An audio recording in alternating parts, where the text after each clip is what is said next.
Great, thank you. It's awesome to finally have this event on this side of the world. I know that there's been some heavy Nextflow users, NF Core users on this side of the planet, and we've not really been able to get here and make the reach. But I think probably this is the first of many to come, and it's just amazing being here and just seeing the vibe and the community that we've got going on here. So before my last talk at the summit, I set up some audience participation where I asked the audience to correct me whenever I said tower instead of Seqera Platform. That was mostly for my benefit. It backfired horrendously because I just got random people in the street coming up to me and saying, it's Seqera Platform.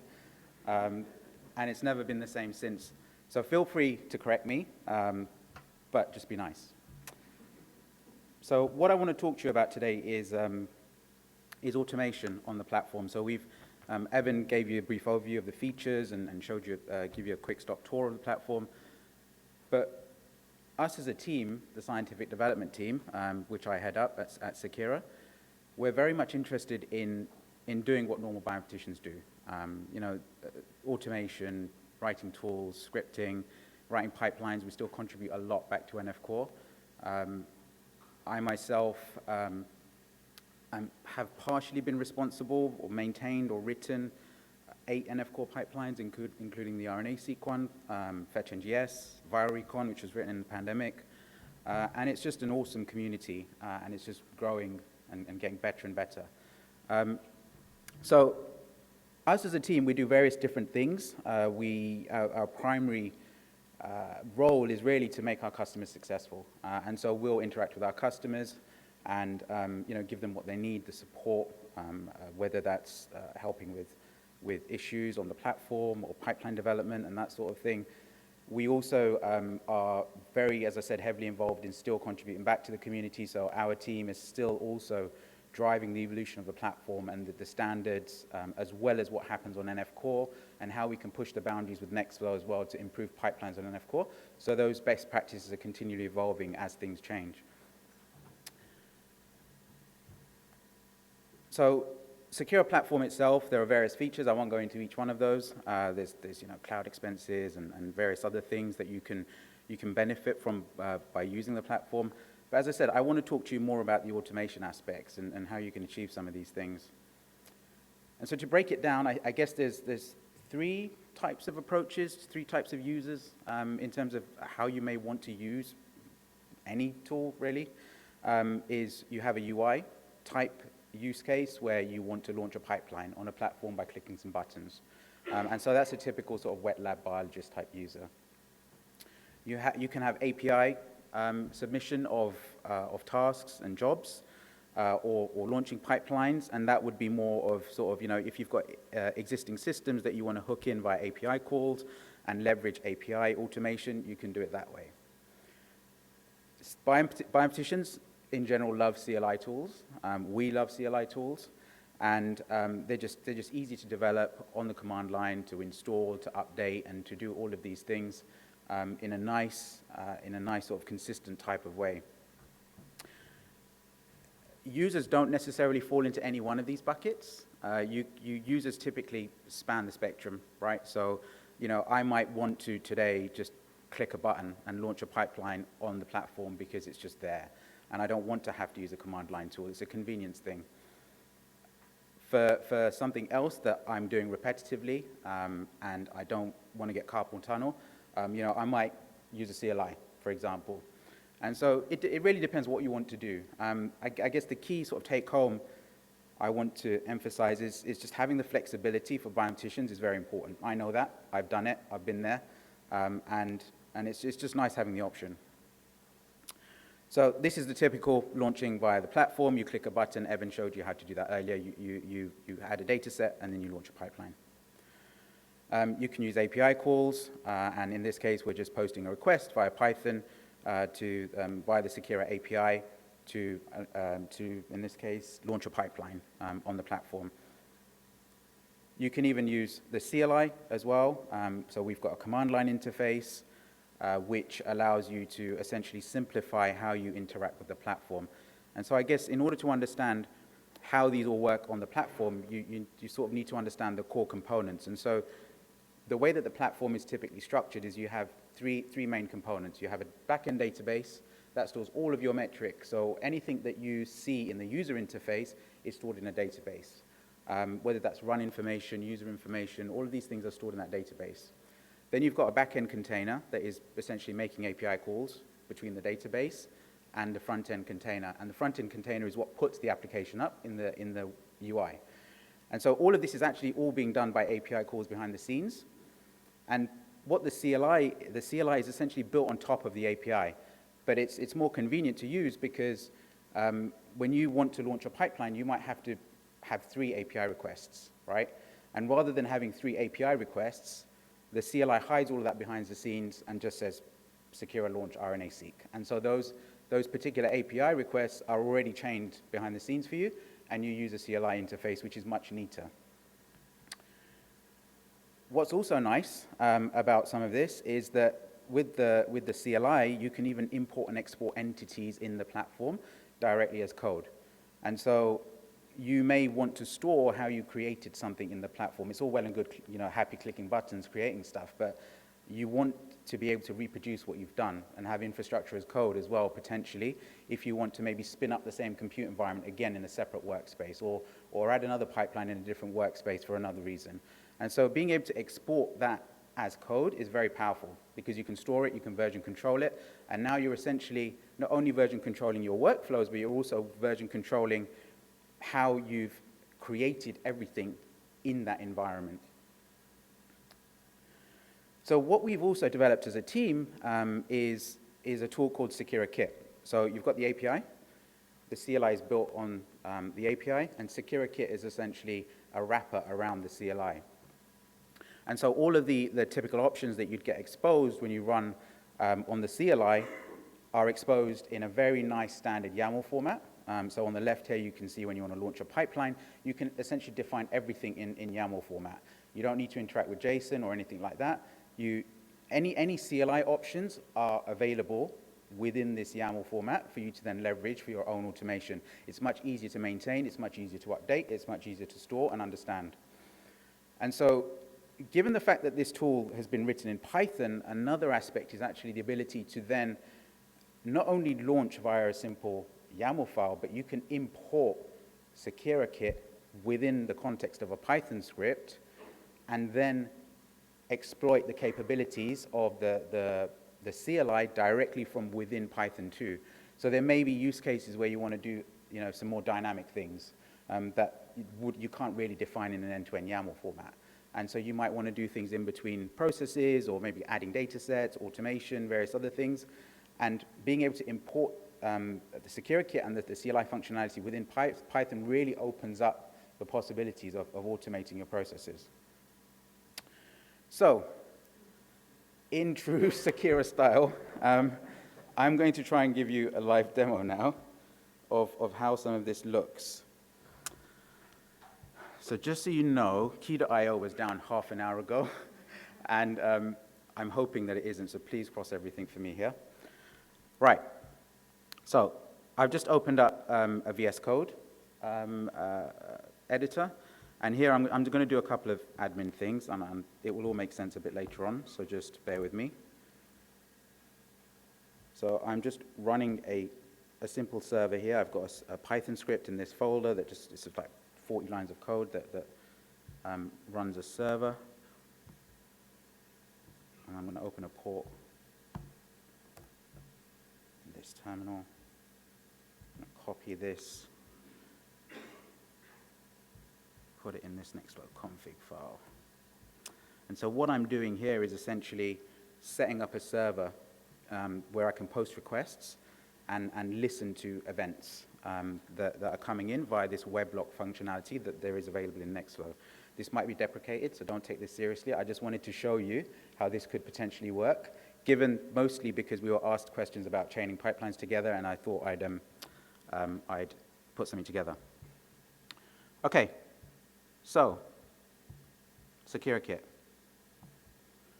Right, so when you want to create entities in the platform, you can define anything that are variable, like an organization name or a workspace name or a team or the members you have in that team. the name of your compute environment, which region you're running in. These things are things typically you want to change potentially when you're creating new entities in the platform. And so what you can do is you can have a simple bash file like this that is essentially just exporting a bunch of variables within the executing environment where you're running this tool.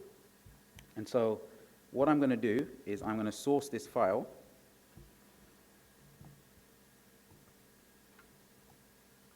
And so now if I just take any one of those variables, they should be available in my environment, right? The reason this is important is because with Seqera Kit, what you can do is you can create a YAML file where these environment variables are resolved at runtime. And so you create a YAML file which essentially acts as a template for what you want to create in the platform, and you keep the environment variables separate. And so that way, anything that you're likely to change, or if you want to put up another workspace with some different users or whatever it is, you can encode all of that as environment variables, the things you like to change, and have other portions of it templated off and are potentially a bit more generic. And so at runtime, what happens is,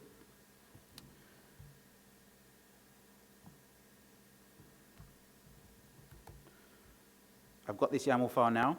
I want to create a brand new organization in the platform. I want to add a team. I want to add some members to that team. I want to add a brand new workspace. I want to add some participants to that workspace. I want to add credentials for GitHub, Docker Hub, AWS. At the bottom here, I'm sourcing a separate secrets file, which isn't visible and not recorded. So that's where those are coming from.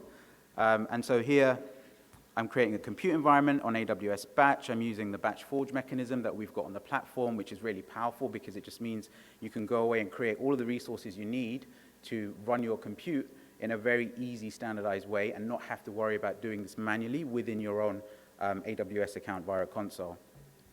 I'm also going to be using Fargate here as well, and that just means the pipeline should spin up and start running very quickly. And I want to add a hello world pipeline and test it. And so this is an end-to-end flow going all the way from creating an organization, adding members to that organization, and filling it out with everything that I need to be able to run a pipeline. And so I can just do all the things. And so what should happen is this tool now picks up all of this configuration. Behind the scenes, it's just calling the Tower CLI. You can see the commands printed here. And so it will go through in order, create what it needs to. At this point, it's stalled a little bit because we now need to create the AWS compute environment in the platform. So if we refresh this page, you see there's a brand new Seqera Kit organization here. I'm just going to bump Adam and Isha to owner status. So if anything breaks, I can point the finger at them. And so this is still creating. So if we look in the workspace now, you can see that this is creating. So this will become available in a second. There we go. And then the next step is adding the hello world pipeline that I showed you.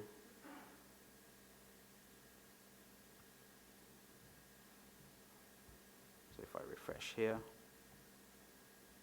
we've now added the pipeline. And we've submitted the pipeline. So all of this has been done in less than a minute, right? You can use this however you want. You can compartmentalize it. You can modularize it. It's essentially a really nice, easy way of spinning up anything you want in the platform via automation and storing it as sort of pseudocode, let's say, because it's in YAML format. So now I want to take it a step further. I've got a smaller YAML file where I want to add the data set that Evan showed you in his demo via command line, right? So I've got a sample sheet here, which is simply just the same IDs that he found and used. And what I want to do is take that and, where are we? Yeah, take that file, right, which is this, and then create a data set via the command line in the platform, and add the pipeline also to the launchpad for me to use.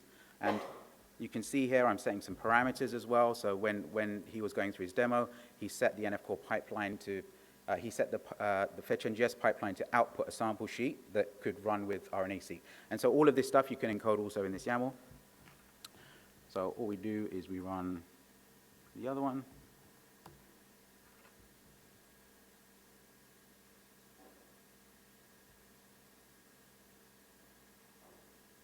Right. So now we should have a data set here. We've also got another pipeline here. Let's launch this.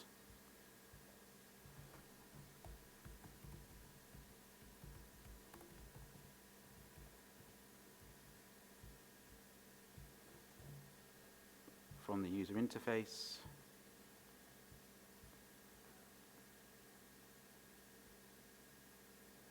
There we go. So now that's been submitted from the user interface. The Hello World pipeline that we submitted via the YAML is now working. And just to finish off, I want to show you how we can use the Python import functionality that I mentioned in a more dynamic way. So what we've set up here is, and the reason I added that server at the beginning is because what we wanted to do is have the ability to run a Hello World pipeline and then automatically run a fetch NGS pipeline. Whenever that pipeline completes, there'll be a post request to the server that I set up that suggests that the pipeline succeeded, and hopefully it should trigger the fetch NGS pipeline after that. And so that's all this script is doing really. It's providing some parameters to run fetch NGS. It's getting the dataset ID that we've just added, and it should hopefully run the pipeline, he says. So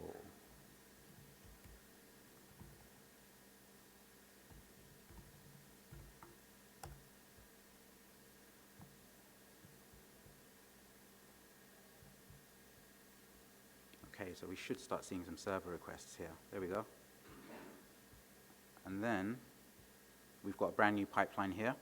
The hope is that when this finishes, the succeeded status via the post request will then ping the script then to go and submit fetch NGS directly after this as a very simple example of how to chain pipelines via automation.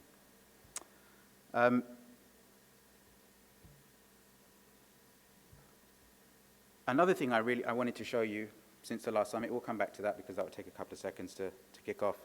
Another thing I wanted to show you is since the last summit also, we've been building out a pipeline. So I've written a pipeline called NF Aggregate, which essentially allows you to take run information from the platform, and essentially all you really need is this very simple sample sheet that is your run ID, and the run ID you can get within the UI, for example, from here, as well as a showcase, a workspace as an input, and it will automatically run the Tower CLI behind the scenes and then dump the JSON files and scrape those. And so we've actually even added a MultiQC module for this, natively to MultiQC, and Vlad helped out a lot with that, adding that there. And there's nothing really better to render these sorts of metrics across runs than MultiQC. And so just to show you a quick example while that kicks off. So they're all starting to run now, which is great.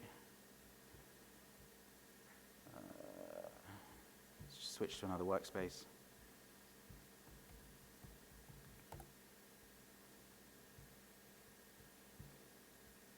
So MultiQC report is produced as a report.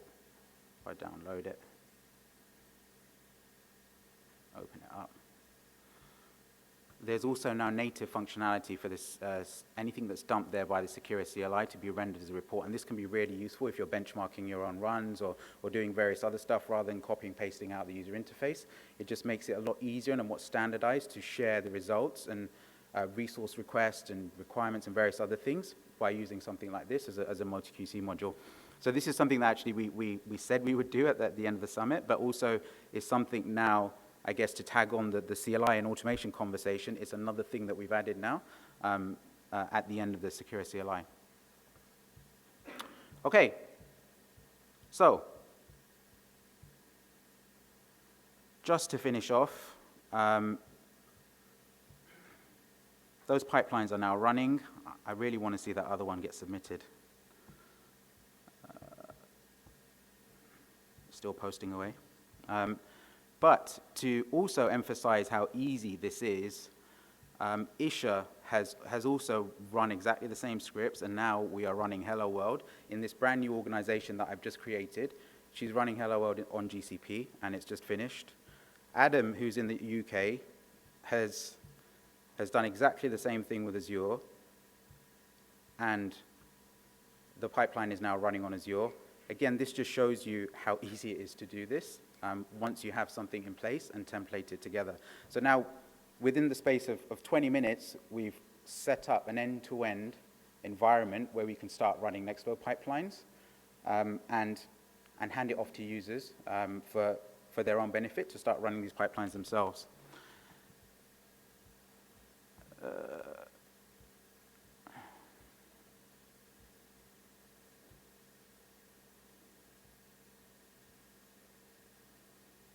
Okay, I'll leave this running in the background. But yeah, that's it from me. Thank you for listening, and happy to take any questions.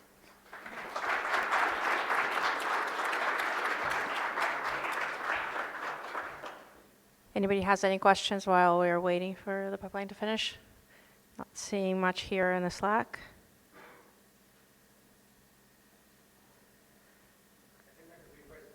All right. I can't access Slack, but I can ask from here. Is it possible to export a whole workspace with all of that you already defined? That's an excellent question. So I should say that Seqera is in beta. We use it every day for everything. So any feature requests, bug fixes, we're very open to improving it. The short answer is we've started working on it. So what would be awesome actually is okay, this is sort of a one-way thing where you can go and create everything. A lot of this is actually been implemented by Isha, and what she's also added is the ability to delete these resources in order as well. So say, for example, you want to spin down an organization, you can just do a -- delete and delete everything too.